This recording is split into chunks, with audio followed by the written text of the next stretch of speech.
Neighborhoods adapt and change and grow. The land has been seen as valuable, more valuable than the people. We should be working to take the profit motive out of housing. Being displaced anytime, whether it's justifiable or not, it's a traumatic experience.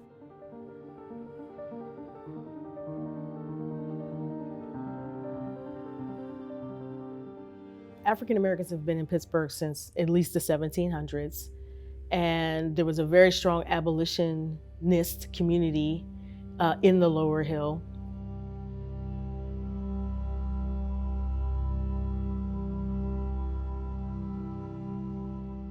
"8,000 people and several hundred businesses in that area, all basically pushed out to create this modern wonder, which is the way a lot of people talk about it. But the way folks in the neighborhood looked at it, it was just a destruction of a very vibrant and historic part of the neighborhood. A lot of property was rental property owned by other folks. A lot of the housing was demolished, and people just kind of went where they could. So there was a tremendous amount of displacement to other areas in the Hill District, and then also to other areas in the city. The city of Pittsburgh is a place that has suffered from many decades of population decline. The region has this unique economic history of suffering through the collapse of heavy industry, steel and coal.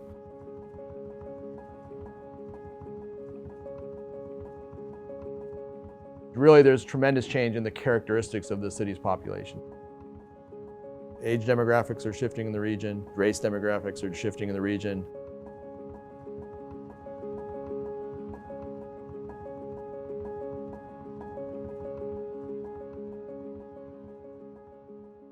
And then all these other shifts, who's able to live and afford to live in the city.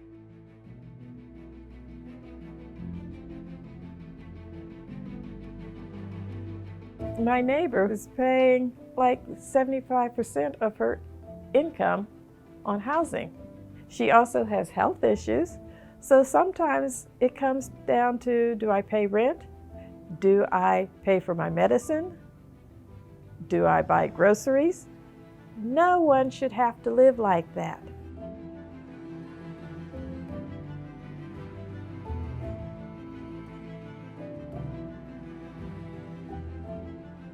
The problem of gentrification is the lack of belief in the people, in the power, the capacity, the strength of the people that live in a particular place, and a stronger focus on the greener grass of some other folks that can come in and who already have the income. Public policy, the city, local neighborhood groups are all focused on increasing value in their neighborhoods and making them better places to live. The issue is you can be victims of your own success. So how do we build new property, incentivize folks to come here that are new, that are going to add something to the table, while at the same time supporting people who already live here?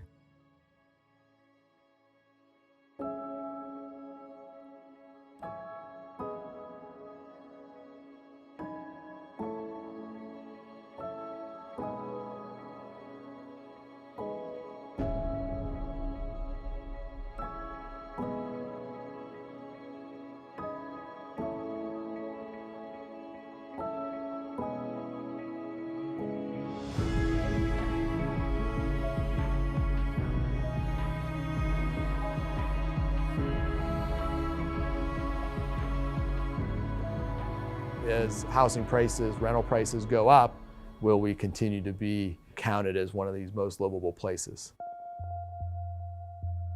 The areas in urban communities that have the most vacant land, low valued property, are typically areas where Black and brown people live, and usually those areas are very close to a lot of amenities.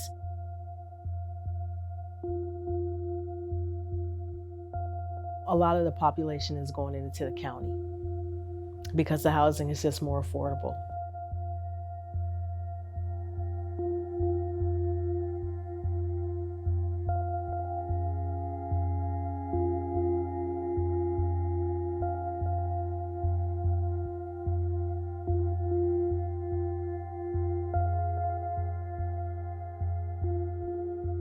people are worried and they're scared. When you move from the community that you lived in for a long time, you're not just losing your housing, you're losing your social network. You have to have your priorities of what you think is most important in your city. And I think most important are the people, the culture of the city, the culture of a neighborhood. And that could all be managed. It could have been managed in East Liberty.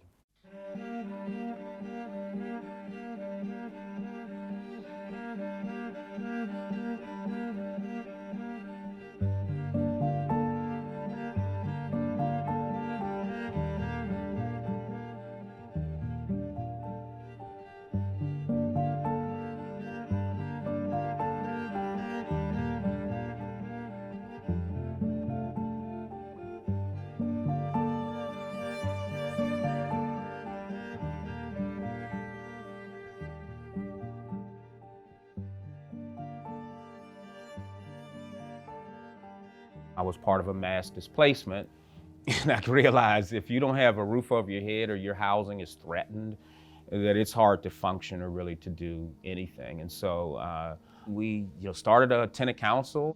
We had a big meeting with all the politicians who came, but nobody really did anything. And so the mass displacement commenced. I doubt seriously that I probably will ever get over what happened there and stuff. Can you improve a neighborhood, make it more livable, improve the housing stock, and then also retain the low prices for long-standing residents? That's a difficult challenge.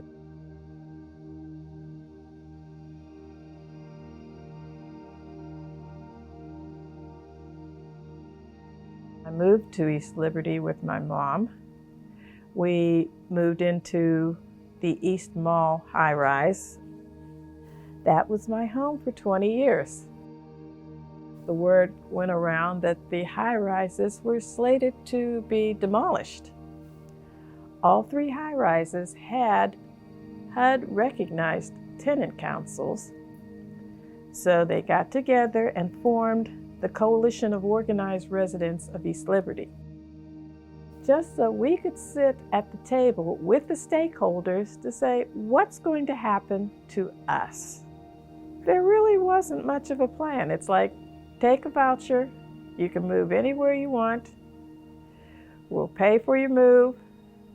Not good enough. What if we wanted to stay here in East Liberty? What ended up happening is we filed a class action lawsuit and won the right to return to whatever they built. It took many years, but we did it. We did it. I like to think that what we went through has helped other communities. There's some very talented people who have been working at this housing issue for decades. We talk about tenant-owned cooperatives. We talk about bringing land trust to the communities. And the land trust is basically the land is owned by all the people. And so they have a say in who sells what and who buys what. It can make a neighborhood permanently affordable. Inclusionary zoning makes it so that you have to have a certain percentage of your housing be affordable to folks who are below the area median income. So there's a lot of really innovative stuff that can happen. It's just a matter of who the powers that be decide to focus their attention on. It must be built on a city that's inviting for everybody, regardless of race, gender, orientation. We have all the resources and tools here to do this. Listen to the people. Take into consideration what their hopes, what their dreams are for themselves, for their children. That's how you're going to build a healthy community, a healthy city, a healthy country.